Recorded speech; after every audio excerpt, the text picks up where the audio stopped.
There's a version of you standing in the dark right now, and he is tired of waiting. He has been waiting for years. He has watched you scroll past midnight, watch you promise tomorrow, watch you close your eyes and whisper, "Next week I start," while the weeks turn into months and the months harden into a life you never chose, you only allowed. And somewhere in that quiet erosion, something in you went numb. Not broken, numb. Because numb is easier than facing the truth that you have been the architect of your own stagnation. Nobody is coming to save you from yourself. No mentor, no motivational video, no sudden windfall of willpower is going to reach into your chest and rearrange what you're made of. You already know this. You've known it since the first time you set a goal and quietly let it die of neglect, telling yourself it wasn't the right time, it wasn't the right circumstances, it wasn't deep down, that you weren't willing to become someone new in order to have something new. That's the sentence most men and women never say out loud, because saying it means there's nowhere left to hide. You do not have a results problem. You have a becoming problem. Look around you. Look at the life you built with a version of yourself you've been running on for years. The one who negotiates with discomfort, who trades tomorrow's freedom for today's ease, who calls it balance when it's actually retreat. That version got you here. And here, if you're honest, is not where you wanted to be. The apartment, the job, the body, the bank account, the relationships that either drain you or barely sustain you. All of it is downstream of decisions made by a person operating at a lower resolution of himself. You cannot expect a different result while continuing to fund the same identity. This is a part no one tells you in the highlight reels. The part that gets edited out of every success story package for consumption. Before the money, before the recognition, before the body people compliment and the calendar people envy, there's a brutal, unglamorous, private war that happens in rooms with no audience. It happens at 5 a.m. when the alarm goes off and every fiber of your being negotiates for 5 more minutes. It happens in the gym when your lungs are on fire and quitting would cost you nothing but your own respect. It happens at the desk, alone, when the work is boring and repetitive and nobody is clapping and you have to choose, again, whether you're the kind of person who finishes what he starts. Working on yourself is not a phase you complete. It is not a 30-day challenge, a New Year's resolution, a book you finish and shelve. It is the operating system underneath everything else you will ever build. Skip it, and you will keep constructing beautiful things on unstable ground. Relationships on top of insecurity, businesses on top of self-doubt, bodies on top of self-loathing, and eventually, inevitably, the cracks in the foundation will surface in the structure. This is why so many people who achieve external success still feel hollow. They built the tower without reinforcing the ground. They decorated the house before they fixed the plumbing. So let's be clear about what working on yourself actually means, because the phrase has been so overused it has become wallpaper, something people say without doing. It does not mean bubble baths and affirmations whispered into a mirror. It does not mean buying a journal and writing in it twice before abandoning it in a drawer. Working on yourself means confronting, without flinching, every place where you've been weak, dishonest, undisciplined, or afraid, and choosing deliberately, day after day, to become someone who is none of those things. It is surgery without anesthesia. It is looking directly at the parts of yourself you've spent years avoiding, and instead of looking away again, picking up the tools and starting the repair. Most people will read this and feel something stir, a flicker of recognition, a brief surge of resolve, and then, in an hour, in a day, they will return to exactly who they were before, because a flicker of inspiration was never built to survive contact with real resistance. Inspiration is a spark. Discipline is a fire that spark has become, or it dies in the wind of your first bad mood, your first tired morning, your first moment of, "I'll start Monday." The question this speech is going to force you to answer is not whether you want to change. Everyone wants to change. The question is whether you are willing to become someone who does not need to wanna, someone who acts regardless of want, regardless of mood, regardless of comfort. You were not born to spend your one life managing the same weaknesses on repeat. You were not built to spend decades circling the same insecurities, the same procrastination, the same fear of being seen fully. There's a sharper, steadier, more formidable version of you sitting just beyond the discomfort you've been avoiding, and he's been waiting this entire time for you to stop negotiating and start building. He is not a fantasy. He is a consequence, the direct, mechanical result of the choices you are about to make or refuse to make in the next 90 days of your life. Here is the first lie you must kill before anything else can grow. The lie that you need to feel ready. Readiness is a myth sold to you by a culture terrified of discomfort, a culture that has confused comfort with safety and mistaken avoidance for wisdom. You will never feel ready to have the hard conversation, to start the business, to end the relationship that's quietly rotting you, to walk into the gym for the first time in years, to face the parts of your character you've spent a lifetime rationalizing. Readiness is not a prerequisite for action. Readiness is a byproduct of action taken before you felt capable of it. The people you admire did not wait to feel like the person who could do the thing. They did the thing, badly, afraid, uncertain, and the doing manufactured the person. This is the mechanism modern life has hidden from you, buried under an avalanche of convenience. Every app on your phone, every algorithm feeding you content, every subscription service, every one-click purchase, all of it is engineered around a single principle: reduce friction, remove discomfort, deliver dopamine instantly. And in a world engineered to eliminate friction, the person who deliberately seeks it out, who chooses the harder path on purpose, becomes rare, becomes dangerous, becomes, in a very literal sense, powerful, because power in this era does not belong to the smartest or the most talented. It belongs to whoever can tolerate discomfort longer than everyone else scrolling past it. Think about what has actually happened to your attention, to your patience, to your capacity for sustained effort. You were not born distracted. You were not born unable to sit with boredom, unable to delay gratification, unable to endure a difficult set at the gym or a difficult page of a difficult book. That capacity was engineered out of you, one notification at a time, one infinite scroll at a time, one instant answer at a time. And every day you allow that erosion to continue unchallenged, you are quietly forfeiting the very muscle you will need to build the life you claim you want. Discipline is not a personality trait some people are lucky to have. It is a muscle. And like every muscle, it atrophies from disuse, and it grows from resistance you didn't have to seek out, but chose to anyway. You must understand something uncomfortable about comfort itself. It is not neutral. Comfort is not a resting state you return to after effort. Comfort, left unchecked, is a slow, silent tax on your potential. Every time you choose the easier option, the snooze button, the short-form video instead of the book, the excuse instead of the workout, the silence instead of the hard conversation, you are not simply missing an opportunity.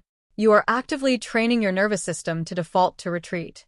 You are teaching your own body and mind that when things get difficult, the correct response is to disengage. And that lesson, repeated enough times, becomes your character. Character is not what you believe about yourself in your quiet, hopeful moments. Character is the sum of what you have actually practiced, whether you meant to or not. This is why willpower alone will never be enough to change your life. Willpower is a finite resource, drained by decision fatigue, drained by stress, drained by the 1,000 micro-choices you make before you've even had your coffee. If your plan for becoming a stronger version of yourself depends on summoning enough willpower every single day, you will fail, because everyone does.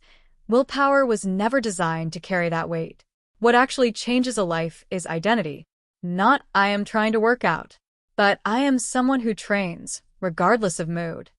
Not "I am trying to read more," but "I am someone who reads instead of scrolling." The moment the behavior becomes identity instead of effort, it stops requiring willpower at all. It simply becomes what you do, the way breathing is what you do. Unremarkable, automatic, non-negotiable. But identity does not shift because you decided it should. It shifts through evidence.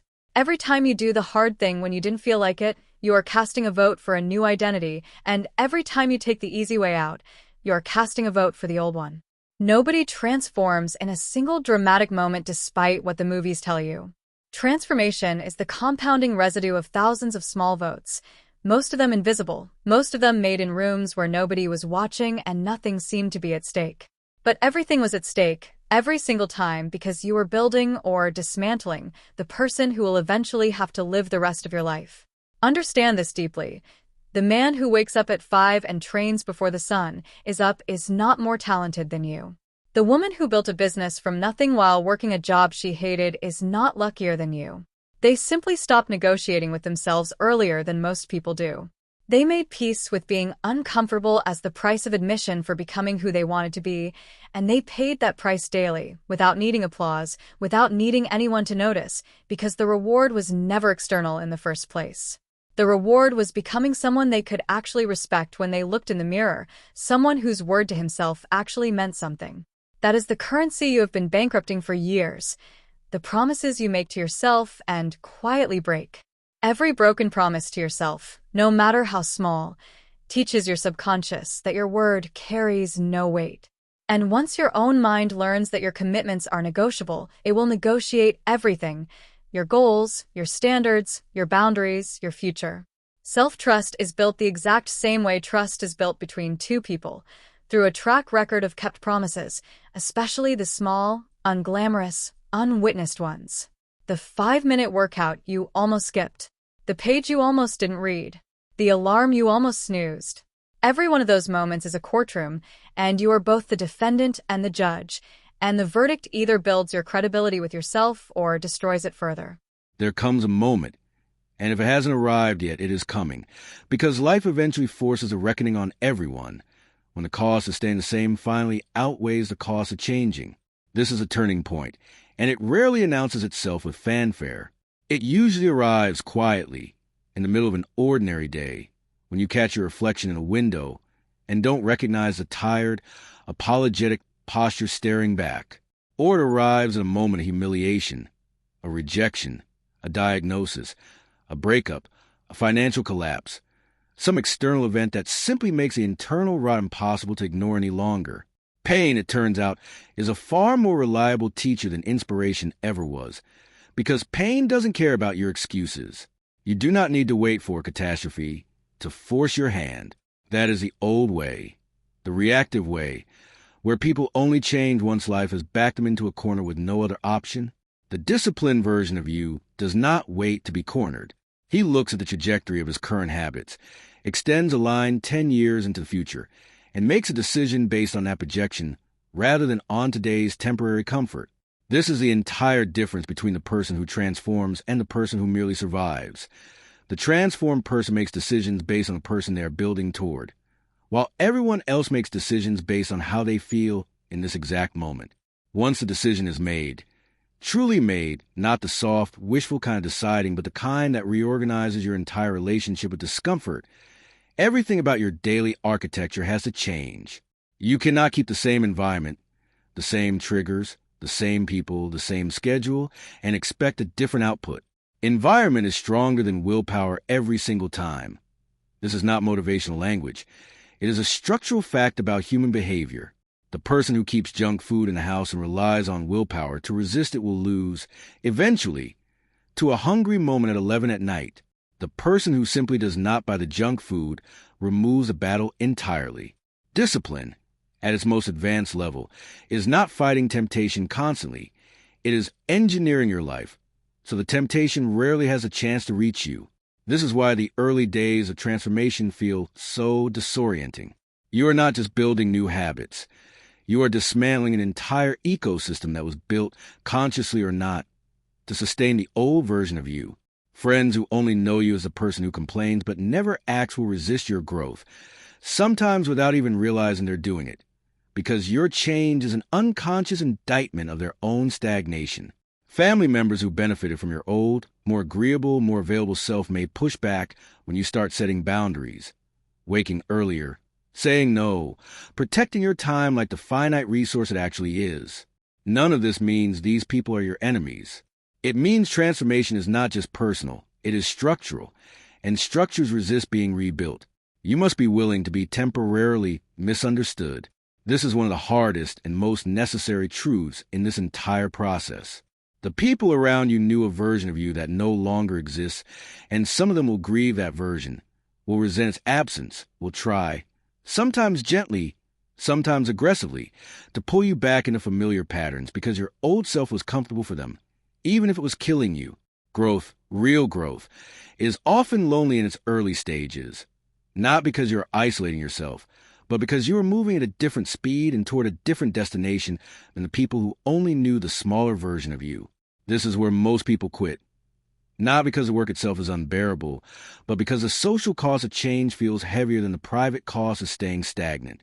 They would rather remain comfortable and familiar to everyone around them than become unfamiliar and slightly uncomfortable to people whose opinion, in 10 years, will not matter nearly as much as it feels like it matters today. You have to decide, early and clearly, whose approval you are actually building your life for. If the answer is anyone other than the version of yourself who will exist a decade from now, you have already lost the war before it started. Understand that discipline built during this early period will feel disproportionately hard compared to the results you're seeing. This is by design, though it feels like betrayal. The gap between effort and visible reward in the beginning of any transformation is enormous, and it is precisely this gap that filters out everyone unwilling to trust a process they cannot yet see evidence for. This is called the valley of disappointment, the space between starting something and the moment its compounding effects finally become visible to you and everyone else. Most people quit exactly in this valley, right before the curve would bend upward, because they were measuring their effort against results instead of against the person they were quietly becoming with every rep, every page, every early morning, every no spoken to easier options. Ask yourself, honestly, how many times in your life you have quit something in that exact valley? The workout program abandoned in week 3, the business idea shelved after the first slow month, the book stopped at chapter 4, because it didn't feel life-changing yet. In every one of these cases, the compounding was already happening beneath the surface, invisible, silent, accumulating, and you walked away right before it would have surfaced. This is the single most expensive habit a human being can have.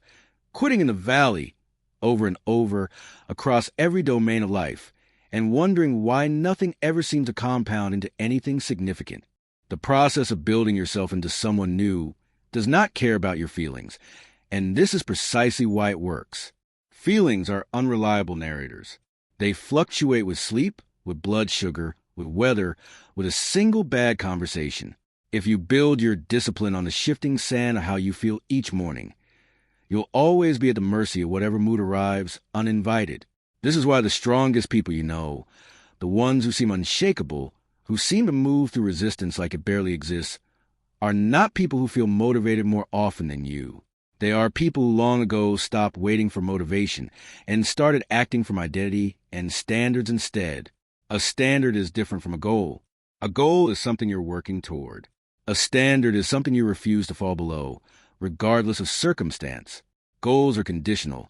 Standards are absolute. This distinction matters more than almost anything else in this entire process, because goals bend under pressure while standards hold.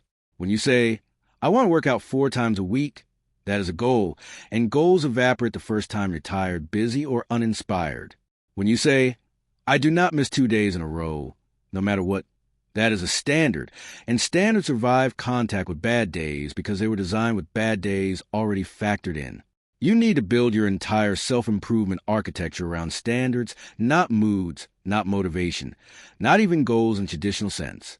Ask yourself what the non-negotiables are, the small number of behaviors that, if protected fiercely regardless of how the day is going, will compound into the person you are trying to become. For most people, this is remarkably simple. Move your body daily. Protect your sleep, read, or learn something deliberately every day. Speak the truth even when it costs you socially, and finish what you start even when the initial excitement has faded. 5 standards, held without exception, will do more for your transformation over a decade than 1,000 ambitious goals abandoned within a month. Now understand the deeper mechanism at work here, because this is where most people misunderstand suffering entirely. The discomfort you feel while building discipline is not a sign that something is wrong. It is not a signal to stop. It is the exact mechanism by which the new self is forged. Steel does not become steel without extreme heat and violent compression. It remains soft iron, shapeless, easily bent by any external force. The discomfort of the early workout, the awkwardness of the difficult conversation, the tedium of the unglamorous daily practice. This is the heat. This is the forge. You are not enduring suffering as an unfortunate side effect of growth. The suffering, chosen deliberately and endured with intention, is the growth. This is why comfort is a true enemy of everything you claim to want. Not because comfort itself is evil, but because comfort, pursued as a primary goal, prevents the very friction required to become someone capable of sustaining a bigger life.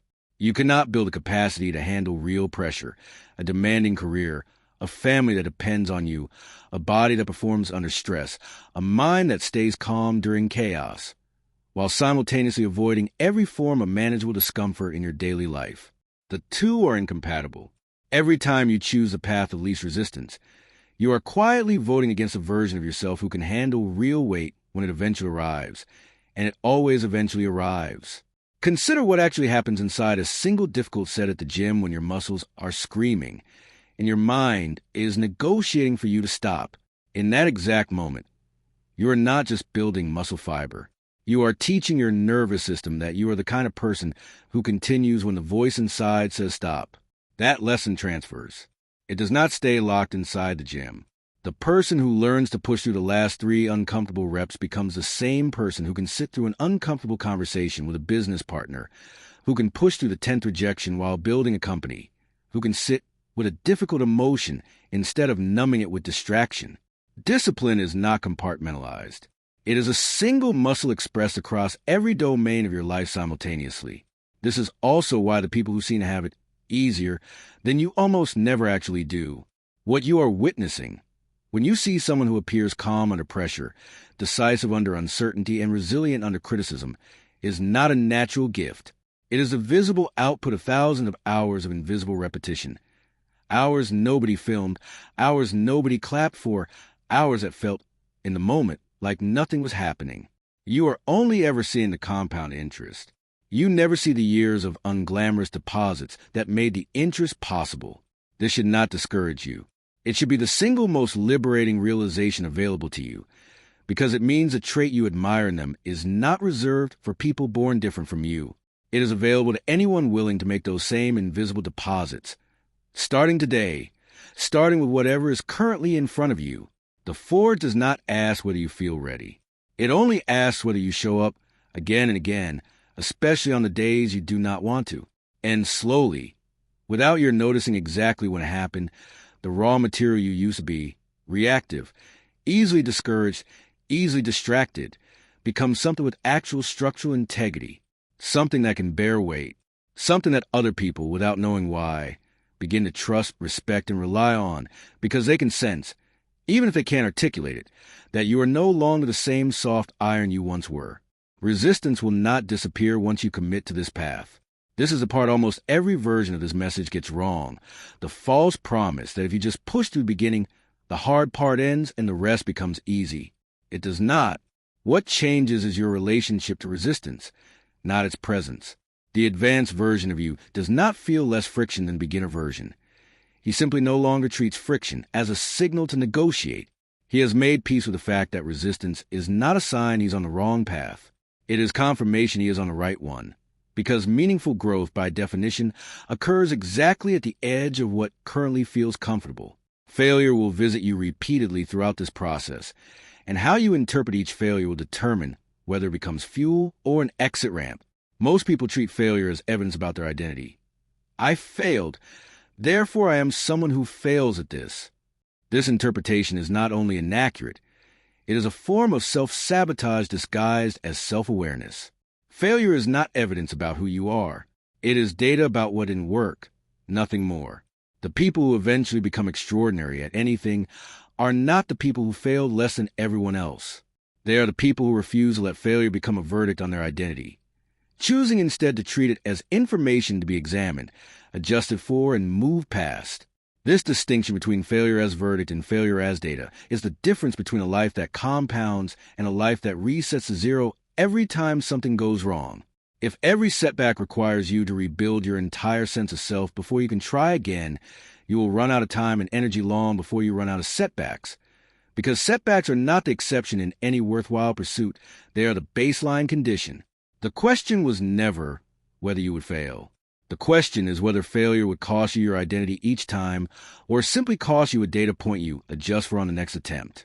There is a particular kind of pain that comes from watching people around you, people who started at the same point you did, sometimes people you consider less disciplined, less talented, less deserving by whatever metric your ego prefers, begin to pull ahead while you feel stuck. This comparison is one of the most efficient ways to sabotage your own momentum, because it pulls your attention away from the only race that actually matters, the one between who you were yesterday and who you are today. Someone else's timeline has nothing to do with yours. Someone else's starting conditions, resources, support systems, and even luck were never identical to yours, and measuring your internal progress against their external results is a rigged comparison that you will always lose, because you are comparing your entire interior experience against their curated exterior. The compound effect is real, and it is also merciless in its patience. It does not reward you on your schedule. It rewards you on its own schedule, which is almost always longer than you want it to be. This is precisely why so many people abandon good habits right before those habits would have paid off. The timeline of compounding does not match the timeline of human impatience, and the gap between the two is where most transformations quietly die. Understand this now, before you're in the middle of it feeling like nothing is working. The results of what you do today will not show up today. They will show up months from now, sometimes years from now, compounded and stacked on top of every other day you also showed up. You are not planting a tree and expecting shade tomorrow. You are planting a forest you may not fully see the shade of for a decade, and you plant it anyway, because you have decided the forest matters more than your impatience. There's also a subtler trap waiting for you once initial progress does arrive. The trap of thinking you've arrived, that the work is done, that you can now coast on the identity you've built. This is precisely how people who achieve real progress lose it just as quickly as they gained it. The standards that built the new version of you do not become optional once results appear. If anything, they become more important, because now you have something to lose that you didn't have before. The discipline that got you here is the same discipline required to keep you here, and complacency is simply stagnation wearing a more comfortable disguise. You must also make peace with the fact that some days, despite doing everything correctly, you will not feel like the powerful, disciplined version of yourself you are building toward. You will feel tired, uncertain, occasionally like a fraud performing a role rather than living a genuine transformation. This feeling does not mean the transformation isn't real. It means you are human, and humans have variable internal, whether regardless of how solid the external structure has become. The standard is not to never feel doubt. The standard is to act in accordance with your commitments regardless of the doubt present in that moment. Confidence, real confidence, is not the absence of fear or uncertainty. It is a demonstrated ability to act despite them, built through a track record of having done exactly that over and over until the evidence became undeniable even to your own doubting mind. Somewhere in the middle of this process, usually far later than you expect and far earlier than you'll believe once it happens, something shifts that is difficult to explain to someone who hasn't experienced it. The discipline that once required immense effort begins to feel less like a battle and more like an expression of who you actually are. The early workout stops being something you drag yourself into and becomes something you would feel wrong skipping. The way an honest person feels wrong lying, not because they're restraining an urge, but because it no longer aligns with their nature. This is the moment the identity shift, which you've been voting for through thousands of small actions, finally crosses a threshold into being simply true. You will notice this shift most clearly in moments of pressure, the exact moments the old version of you would have collapsed, avoided, or numbed. A crisis arrives, and instead of spiraling, you find yourself moving with unexpected clarity. Someone challenges you unfairly, and instead of the old reactive anger or the old collapse into self-doubt, you respond with steadiness that surprises even you. These moments are not lucky coincidences. They are the compound interest of every rep, every early morning, every hard conversation you had while nobody was watching, finally maturing into a nervous system that no longer panics at the first sign of difficulty. This is what real transformation actually looks like, and it rarely resembles the dramatic before and after narratives sold to you in advertisements. It looks like calm where there used to be chaos. It looks like clarity where there used to be paralysis. It looks like the ability to sit in an uncomfortable silence without needing to fill it, to receive criticism without needing to defend yourself immediately, to delay a reward without feeling deprived, to tell the truth even when a comfortable lie was available and easier. None of this shows up in a photograph. All of it shows up in the actual texture of your daily life, and how you handle the thousand small moments nobody else will ever witness or applaud. People around you will begin to notice something has changed before you fully register it yourself, and their reactions will not always be what you expect. Some will be inspired and will quietly begin their own version of this work, grateful for the example. Others will feel threatened by your growth, because your transformation is an uncomfortable mirror held up to their own stagnation, and rather than examine themselves, they will try to diminish what you've built, calling it obsessive, calling it extreme, calling it a phase. You do not owe anyone an explanation for choosing to become the strongest, most capable version of yourself available. Their discomfort with your growth is information about them, not a verdict on the path you've chosen.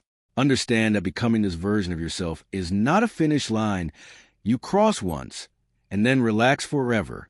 There is no arrival point where the work becomes unnecessary, no plateau where you can finally stop reinforcing the standards that built you. The strongest people you know, the ones who seem to have transcended the need for daily discipline, have not transcended anything. They have simply practiced their standards for so long that maintaining them requires less visible effort than it once did, the same way an expert skill looks effortless only because of the thousands of hours of effort that preceded the appearance of ease. Mastery is not the absence of practice. It is the accumulation of so much practice that the practice itself becomes invisible to everyone except the person doing it.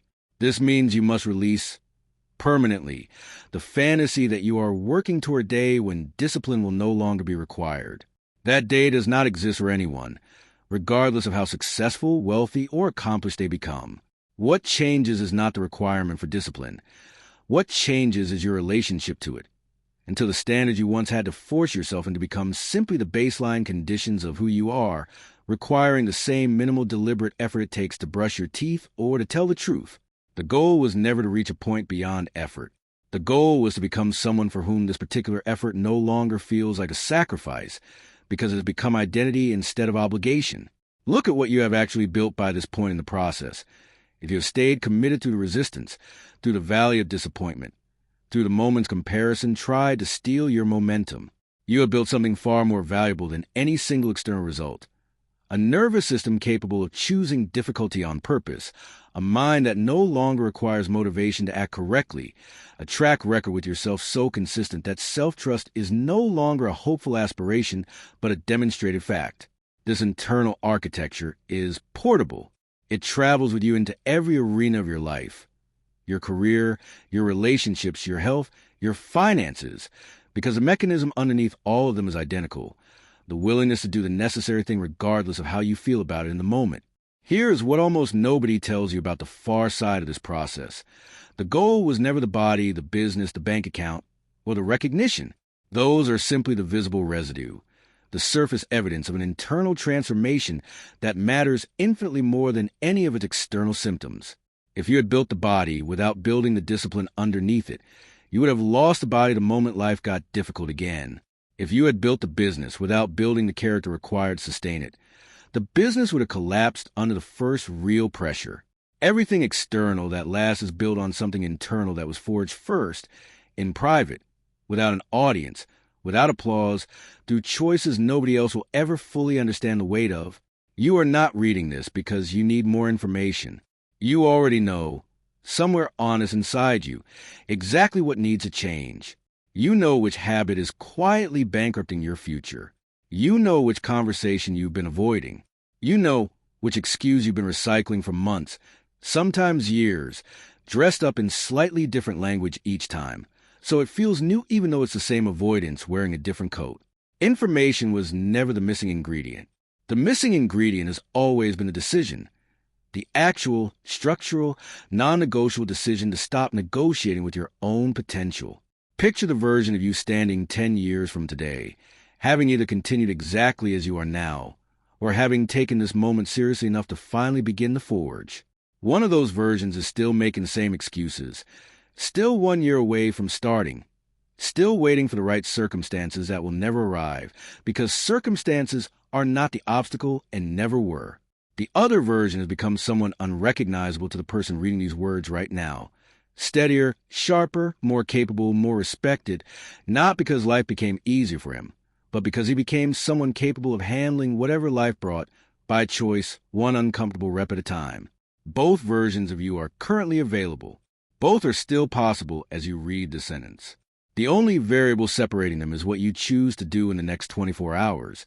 And in the 24 hours after that, repeat it with consistency that outlasts your moods, your excuses, and every clever justification your mind will manufacture to protect the comfort of staying exactly as you are. Nobody is going to make this decision for you. Nobody is coming to force your hand. The forge is available. The heat is available. The discomfort required to build the stronger version of yourself is sitting right in front of you in the form of whatever you've been avoiding, and it will remain available whether you step into it today or continue postponing it for another decade. Understand, finally, that working hard on yourself is not a punishment you're inflicting on the person you currently are. It is the deepest form of respect you can offer the person you are capable of becoming. Every rep you don't skip, every hard conversation you finally have, every excuse you refuse to indulge, every promise to yourself you actually keep. These are not sacrifices. They are deposits into a future you have not yet met, but who is depending entirely on the decisions being made right now, today, in this exact moment by you. The forge does not care how you feel about starting. It only asks whether you're willing to begin. Somewhere close by, closer than you think, is the version of yourself who stopped waiting, stopped negotiating, stopped explaining why this time would be different, and simply began. He is not asking for your motivation. He is asking for your decision. And the moment you make it, not tomorrow, not Monday, not after one more comfortable delay, is the moment the person you've been capable of becoming your entire life finally, actually begins to exist. That decision is the only thing standing between the two futures available to you. Make it.